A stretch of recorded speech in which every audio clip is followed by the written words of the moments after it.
Now the specific objectives for this lesson is to draw up a creditor's control account to calculate credit purchases and to draw up a debtor's control account to calculate sales. Here is Mr. Shikongo. Now Mr. Shikongo has customers, but these customers don't buy from him paying in cash. They buy on credit, and customers that buy on credit we call debtors. And also Mr. Shikongo has suppliers. Now he does not buy from these suppliers with cash. He buys on credit from these suppliers, and these suppliers we call creditors. Now let's have a look at the following scenario. Mr. Shikongo has limited accounting knowledge. So on 1 January 2013, he owed his creditors $1,800 Namibian, and he paid his creditors through the bank the amount of $5,300 Namibian.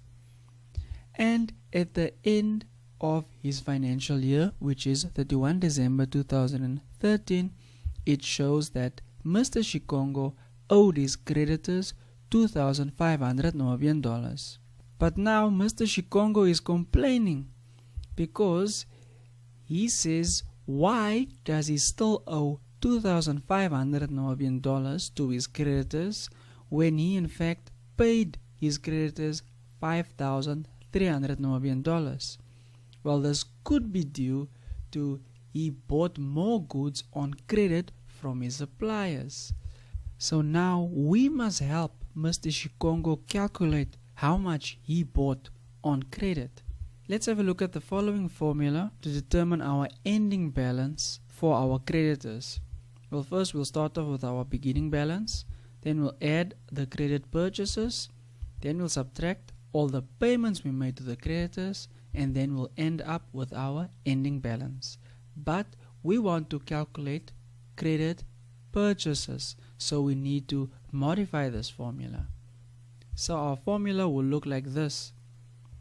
We will take our ending balance plus our payments to creditors less our beginning balance, and then that will give us our credit purchases. So we will take the 2,500 plus the 5,300, and we will subtract the 1,800, and that will give us 6,000.